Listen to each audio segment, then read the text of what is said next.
I'm a 26-year-old guy, and I've been dating my girlfriend, Mia, she's 25, for about 2.5 years now.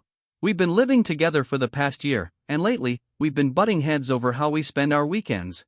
Honestly, I'm not sure if I'm being difficult or if we're just wired differently. For some background, I work at a startup, and the hours are no joke. Most weeks I'm putting in 50 to 55 hours, and during crunch time, even more. I really do enjoy what I do, but by the time Friday night rolls around, my brain is completely fried. My idea of a perfect weekend is sleeping in, making a good meal with Mia, maybe watching a movie or playing some video games. I don't mind going out every now and then, but once or twice a month is more than enough for me. Mia, on the other hand, works at a mid-sized company with way more predictable hours. She's definitely the outgoing one between us and has always been the social butterfly. Most weekends, she wants to be out doing something, whether that's going to bars, clubs, parties, dinners with friends, or concerts. Back when we didn't live together, it wasn't a huge issue.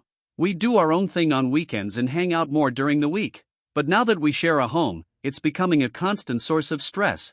She's told me more than once that I've gotten boring and that being with me feels like dating someone older. And yeah, she's not entirely wrong, I have changed. When we first got together, I was working a different job with a lot more balance, and I had way more energy for going out. But she's changed too. Ever since she made a new friend group at work about a year ago, she's gotten way more into the nightlife scene. Things boiled over last weekend. Friday night, she wanted us to go to her co-worker's birthday party, and I went without complaining. Then on Saturday, she wanted to go bar hopping with the same crew. I told her I was staying in, but she was free to go if she wanted. That didn't go over well. She got upset and said it feels like I don't want to spend time with her anymore. She also mentioned her friends are starting to wonder why I never come out with her. I tried to explain that being together doesn't always have to mean going out and drinking, but she called me selfish and said I only think about what I want. She even brought up her friend Rachel, who's been making snide comments about how domestic we become, as if that's somehow a bad thing. The way I see it, I'm not being unreasonable. I bust my ass all week and just want some peace on the weekends. I'm not trying to control what Mia does, she can go out whenever she wants. But I don't think I should be guilt-tripped into doing things that drain me just to keep up appearances. Am I the jerk for wanting to spend most weekends at home? Am I really being that boring and selfish? Edit for clarification: yes, I do go out with her occasionally, probably 2 or 3 times a month. And yes, we do hang out at home, but a lot of the time she's glued to her phone, messaging her friends about their next night out. But I don't think it's fair to pretend I'm enjoying something just to keep Mia happy. If I'm clearly not having a good time when we go out, it ruins the mood for her too, and honestly, I can't fake it well. Update: it's been around 3 weeks since I made that original post, and unfortunately, things haven't improved, they've actually gotten worse. I wanted to come back and give an update since a lot of folks offered thoughtful advice, and I really tried to take it to heart. After reading through the comments, I took the advice that many people gave and decided to finally have the big talk.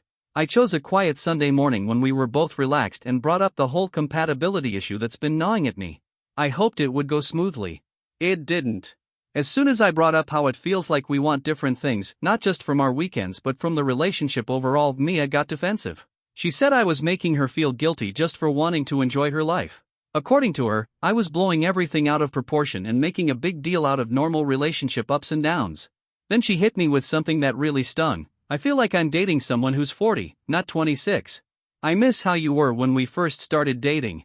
Back then we used to actually have fun, and now you act like going out is some kind of chore. That one stuck with me. I tried to explain again how demanding my job is, how my energy levels aren't the same, but she cut me off and said, everyone has a job. Most people don't use it as an excuse to become a shut-in. That really hurt. I don't see myself as a shut-in at all. I just relax differently. To me, a peaceful night in is enjoyable. But that moment made me realize something deeper. She's not just unhappy about how we spend our weekends. She's disappointed in who I'd become. Since that conversation, things between us have been tense. I've made a genuine effort to show her I'm trying. Over the past 3 weeks, I've gone out with her and her friends 6 times. But I won't lie, it's been draining. I spend the whole night wishing I was home, checking my phone, counting the minutes until we can leave. Her friends have definitely picked up on it. Last Friday, Rachel flat out said I look like I'd rather be anywhere else, which, yeah, she wasn't wrong. And when we do stay in, it's no better. Mia's checked out. She agrees to movie nights or dinner at home, but then she's glued to her phone the whole time, texting or scrolling. Last weekend, we ordered takeout and tried watching a series, but she kept making little digs about how dead our Saturday night was. I could tell she'd rather be out with her friends. So now we're stuck in this awkward limbo where both of us are compromising, but neither of us is enjoying any of it. When we go out, I'm miserable. When we stay in, she's disconnected and distracted. It's like we're taking turns being unhappy, and it's wearing us down. I'm starting to believe the people who said this is a deeper compatibility issue were right. It's not just about how we spend our weekends, it's about what we value in our downtime, and more than that, what we want from this relationship. I still love the quiet, simple moments we used to share. But she seems bored by them now. She craves the energy and buzz of going out, but that world just drains me. I feel like I'm pretending to keep up, and I don't think either of us is truly content. I don't know what the next step is. We're not wrong for wanting different things. But I'm struggling to see a path forward where we both feel fulfilled. Update 2, I wish I had better news, but things keep heading downhill. It's been about 2 months since that last update, and even though we've both been trying harder to compromise, it feels like we're just delaying the inevitable. Some people suggested we try a more structured approach to find middle ground, like alternating weekend plans or clearly outlining expectations. So we tried that. We made a deal to go out one weekend night and stay in the other. Whoever's night it was would get full say over the plans. We tried the alternating weekends thing for about 3 weeks before we both admitted it just wasn't working. On the nights we went out, I started experiencing what I can only describe as constant, low-grade anxiety. Not full-on panic attacks, but this lingering sense of dread that made it almost impossible to relax or enjoy myself. I'd plaster on a smile, nod along in conversations, and pretend to be into it, but it all felt like I was just acting, like I wasn't really there. Mia could see right through it, and it clearly made her feel guilty for dragging me out, which only made her more resentful. I could tell she thought I was killing the vibe. And when we stayed in, she was physically on the couch, but mentally somewhere else entirely. She'd suggest a movie, but then spend the entire time glued to her phone, texting her friends about whatever they were doing that night.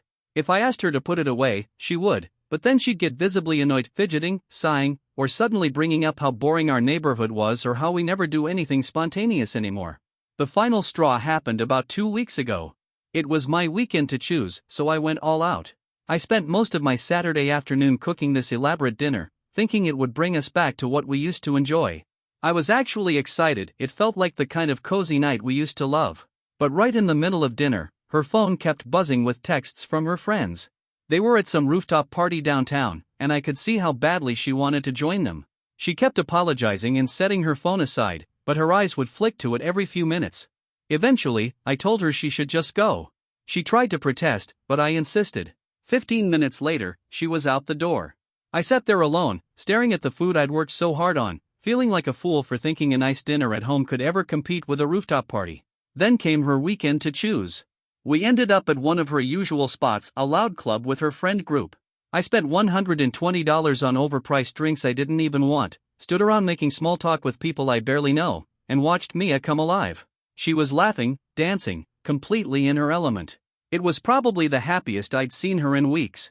And here's the moment that really hit me. Watching her that night, I realized this version of Mia, the one who thrives in loud rooms, surrounded by people, is who she truly is now. This is her. Vibrant, social, full of life. And the version of me who's happiest at home with a quiet meal and a movie. That's who I really am. We're not just clashing over weekend plans. We're slowly turning into different people altogether. On the ride home, we didn't say a word. I think she realized it too. Since then, we haven't made any plans together. She's gone out both Friday and Saturday night for the last 2 weekends, and I've stayed home. At this point, we're basically roommates who sleep in the same bed. I know what everyone's going to say, and honestly, you're probably right, but it's just so hard to end a relationship that's lasted 2.5 years over something that seems so minor. It's not like we're fighting about money, or family, or infidelity. It's just about how we spend our time together. But somehow, it feels both small and massive at the same time. Update 3, I think we've finally reached the moment that so many of you saw coming. 2 weeks ago, Mia came home after a girls' night and told me we needed to talk. She sat me down and said her friends had been asking her some tough questions that made her start second-guessing our entire relationship. Apparently, Rachel had been the most blunt. She told Mia she was settling, plain and simple. That she was wasting her 20s with someone who couldn't keep up and who made her feel bad for just wanting to enjoy her life. According to Rachel, watching us together was actually painful because it was so obvious we were no longer on the same page. And it wasn't just Rachel. Mia told me that multiple friends had pointed out how different she seemed when I wasn't around, how much more alive and expressive she looked. One even told her that I felt like deadweight when I tagged along to group events. Hearing all of that, it cut deep. I tried really hard not to get defensive when Mia was talking, even though hearing what her friends had said was rough. I wanted to focus on her feelings, not her friends' opinions. She told me she'd been reflecting a lot lately and was starting to question whether we were truly compatible in the long run. Then she said something that cut deep but made a lot of sense. I love you, but I'm not sure I'm in love with the life we're building together. And I don't think you're in love with the person I'm becoming either. As much as I hated hearing it, she wasn't wrong. We decided to take a week apart to clear our heads and see how we felt. I crashed at my buddy David's place while Mia stayed at our apartment. The idea was to reconnect the following weekend and figure out where we stood. That week apart turned out to be more eye-opening than I expected. I didn't feel happy exactly, but I did feel lighter. For the first time in a while, I didn't feel like I had to plan around someone else's energy level or social calendar. I stayed late at work without guilt, slept in without judgment, and spent my Sundays reading without passive-aggressive sighs filling the room. At one point, David looked at me and said, "You seem more like yourself than you've been in months." That hit me hard, because he was right. And from what Mia told me later, she had an incredible week too. She went out 3 times, hosted her friends twice, and basically got to live the social life she craved, without worrying about whether I was tagging along or feeling out of place. When we spoke midweek to check in, she sounded more energized and upbeat than I'd heard her in a long time. When we finally sat down that weekend to talk, we were brutally honest. Neither of us wanted to hurt the other, but we couldn't ignore the fact that we'd both been noticeably happier apart.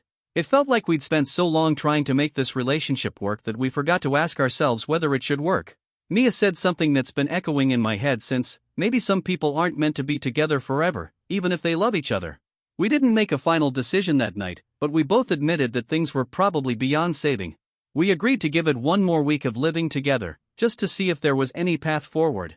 But deep down, I think we both already knew where this was going. The hardest part is, there's no villain here. Nobody cheated. Nobody lied. We didn't fall out of love, we just grew apart. And now we're trying to figure out if love alone is enough to close that growing gap. I'm starting to realize, maybe it's not. Final update, so here it is, my last update. We broke up. After that week apart and the honest conversation that followed, we both knew where things were heading. We went through with our plan to try one more week together, but it was painfully clear it wasn't working. We were just going through the motions, pretending to be a couple, while deep down we knew it was over. The final moment came last Sunday night. We were sitting on the couch, half watching a movie, both checked out. Eventually, Mia paused it and looked at me. "This isn't working, is it?" What followed was a long, emotional conversation, about 3 hours. It was painful, but also weirdly peaceful. We both admitted that we'd changed over the past year, and those changes had pushed us in different directions. We talked about all the ways we tried to meet in the middle and how it never really made either of us feel whole. It always felt like we were performing, trying to be versions of ourselves we thought the other person needed. Mia said something that really summed it up: "I think we've been trying to love each other back into who we used to be, instead of accepting who we are now." She was absolutely right. The toughest part was acknowledging everything good we were walking away from. We had real emotional intimacy when things were good. We laughed together. We had the same values when it came to loyalty, honesty, kindness. For most of the relationship, we were best friends. But even the best friendship can't carry a relationship if the daily reality makes you feel unseen or suffocated. So, we made the call: I would move out by the end of the month. She's staying in the apartment, it suits her lifestyle. I've been wanting somewhere quieter anyway. We agreed to take some space before trying to be friends again. We both need time to figure out who we are on our own. Edit: I moved out yesterday. It was strange. Quiet. Emotional. But also, peaceful. We hugged goodbye, and Mia said, "I hope you find someone who loves staying home as much as you do." I told her I hope she finds someone who can match her energy and excitement for life. What's wild is, I'm not bitter. I'm definitely sad. But I also think we handled this as gracefully as we could have. We saw the incompatibility before it turned toxic. We ended things with love and respect still intact. Neither of us tried to twist the other into someone we weren't. For now, I'm crashing at David's while I wrap up the lease on my new apartment. It's in a quieter part of town. There's a decent kitchen, space for a home office. It feels like a good start. To everyone who's followed this story from the beginning, thank you. You were right. It was never just about weekend plans. It was about who we are at our core and whether that matches in a lasting way. Sometimes two people can love each other deeply and still not be right for each other long term. It hurts, yeah, but I'm starting to believe I'm going to be okay. And I hope Mia will be too. I hope we both find people who are excited about the same kind of life we are, not just tolerating it.